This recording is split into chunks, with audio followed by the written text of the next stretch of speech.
Hello, everybody. I was, obviously looking through an S box because yesterday I found Starman and today I found Squadron Supreme. Back to Marvel, $1.25.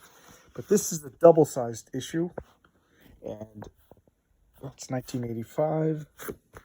This was bought in a comic shop, the Incredible Pulp, and I think this came out around the same time as The Watchmen, and I was tempted to go through this because I don't even remember the writer and the artist.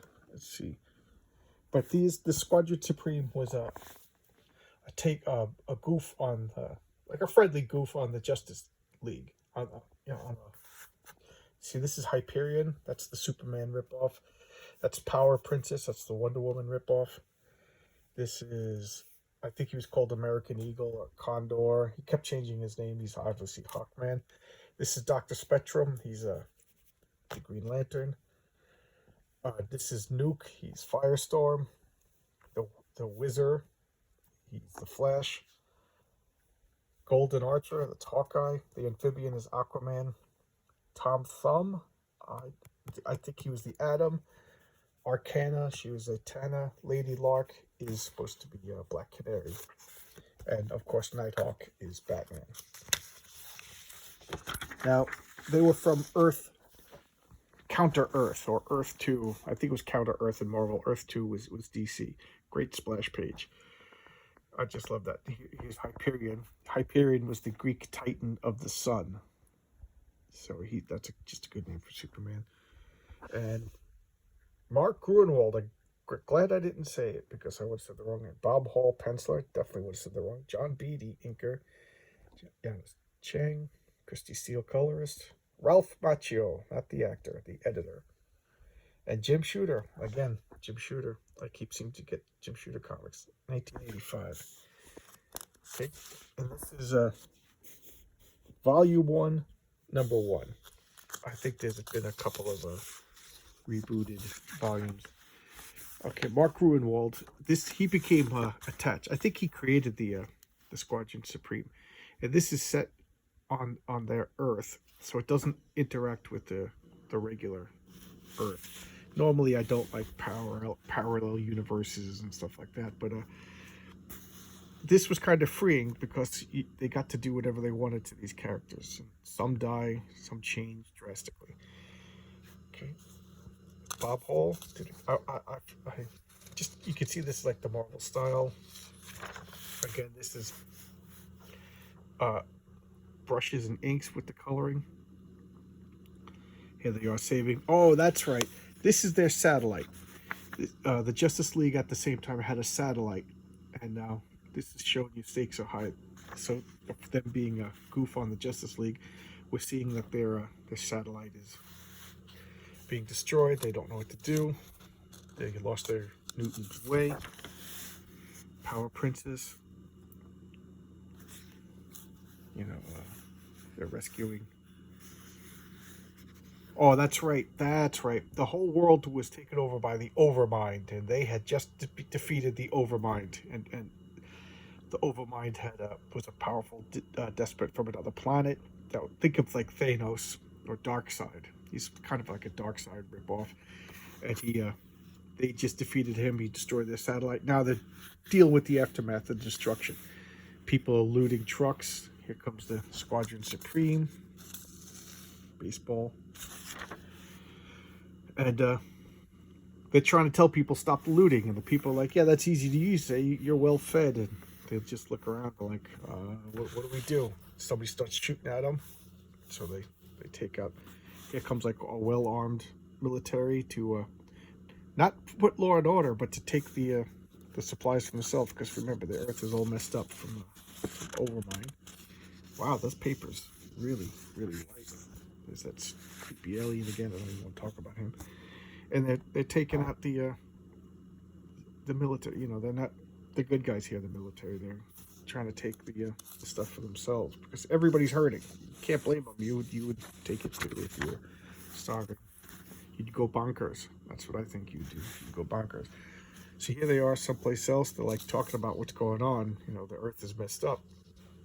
We defeated the Overmind, but now there's chaos in the streets and riots, and people are starving. You know, he really messed up the world economy. And Tom Thumb, the smartest man in the world, is going off.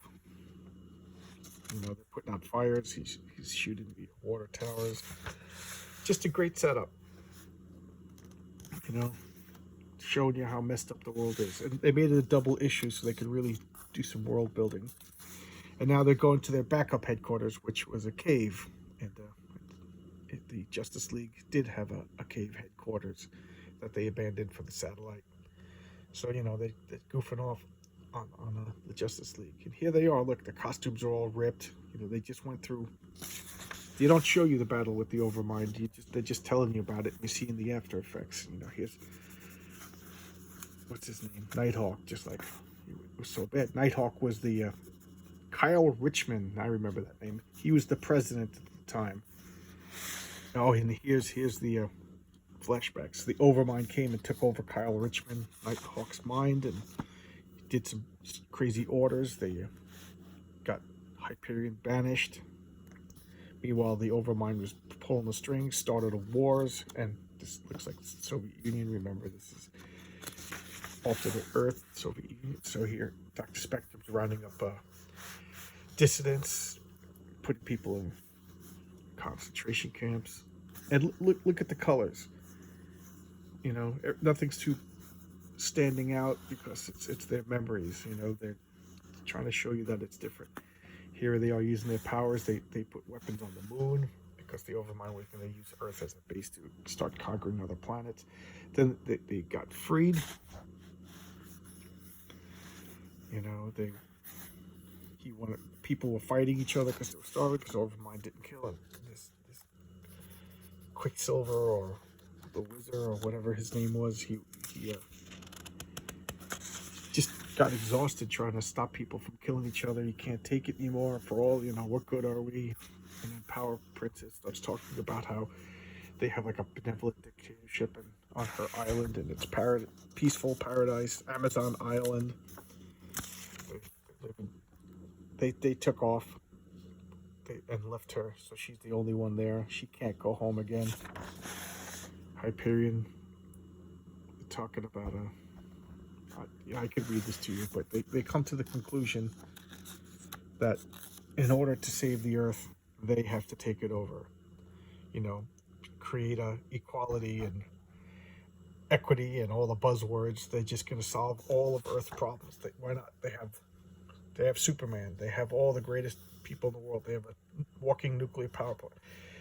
They have Dr. Spectrum, who can whip up whatever they need. You know, and he's just like, we can't do this. You know, it's wrong. You know, they're still people. They need to rule themselves. We can't solve all their problems. We're just going to become just as bad as Overmind. You know, absolute power. And they're all just like, yeah, it's all temporary. We're going to just solve all our problems. We vote for it. All hands up. And he's just like, I can't do this. I'm on my own. I'm leaving. And they're just like, well, you can come back whenever you want. You know, nobody blames you. And they're just like, yeah, he just feels guilty. And of course, Nuke says something snarky, and Hyperion's like, oh, he's under great stress. He blames himself. He's carrying the weight of the world on his shoulders. And they're just like, well, don't worry, we're going to solve all the problems. You know, great use of like foreboding shadows. How could it go wrong? So here they're all going off. They're taking the night off. Tomorrow they're going to start bright-eyed, bushy-tailed, and solve all the problems. Not just beat up criminals, but literally like solve the problems. He comes flying home. Boom, boom, boom, boom, boom. That's the Lois Lane character. She's like, oh, I'm scared. I didn't know it was you. It's been so long. And is it really you? You're not mind controlled? It takes a bit to trust him. And he explains what's going on. She's like,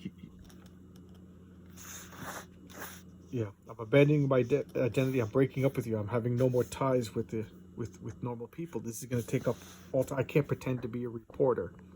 I have to go because I'm sorry if I led you on. She's like, don't, just leave. Just get out. So they're all just like breaking up with their civilian life. So he's running home, finds his wife and kids in the safe room. And that's how bad the world's got. Dr. Spectrum, I remember he lived in a trailer park, pops open a beer, watching TV. his telephone doesn't work because the world is in disarray. He powers it up, makes phone calls. I forget what this Condor, American Eagle. He kept changing his name. Golden Eagle, Power Princess. This is supposed to be Steve Trevor. Remember, she's immortal and he's just old. And she loves him anyway. She's talking about when she rescued him and back during World War II. That's a group on Wonder Woman. They got married. He's old. And of course, the amphibian goes down to the sea, talks to fish, talks to dolphins, and Lady Lark. That's right. She used to be Linda Lewis singer. People sleeping in the house like a crackheads, just dead all over the place. Squatters in the place. Nuke goes home. I remember he has the most normal family. His mother and father are dying of cancer. And they find out later that exposure to him causes cancer. So he actually caused their cancer. He doesn't know it at this point. I'm not going to go through all 12 issues. This was a 12-issue miniseries. Or they called it a maxi series. And here's Arcana, the magician. Her family's relatively safe because she hides them in magic spell. The little kid has powers, animates his Raggedy Ann doll, which is creepy as all get out. So she's talking to him, the cat, and he explains what's going on. And he's like, Raven, when are you going to come back? She goes, I'll be off tomorrow. He goes, in that case, let's not waste a moment. They have a normal, loving family. And Tom Thumb, of course, has nobody. He goes back to the ruins of the satellite and starts working on his best friend, which is a computer intelligence. Kyle Richmond, driving home through the secret tunnel. Remember, he was the president at the time. Goes back to Wayne Manor or Richmond's house, comes through the grandfather clock. His identity's been revealed, so that everybody's calling him a warmonger, traitor, because he was mind controlled. And it's killing him, it's torturing him. I think that he's signing off to the vice president. And he goes and gets a suit that's not ripped up. His new Nighthawk costume. I just love that costume. Great costume. And he sees Hyperion. What are you doing? And he gives him one more impassioned plea. He's like, we're doing what's best for the world. He's like, I wish you'd stop laboring the obvious and say what you came to say. Let's mention if you're going to address the nation tomorrow, tell them our plans. Okay, so he's still the president, and here he goes. Gets the Argonite, which is the alternate kryptonite, and he spends all night. This I remember gave me a chill.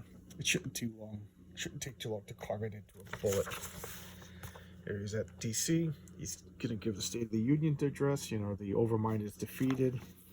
People need hope. Here he is behind Hyperion with the gun. Hyperion's talking about citizens of America. We are the Squadron Supreme. Don't panic. We're not bad guys anymore. We're not mind controlled.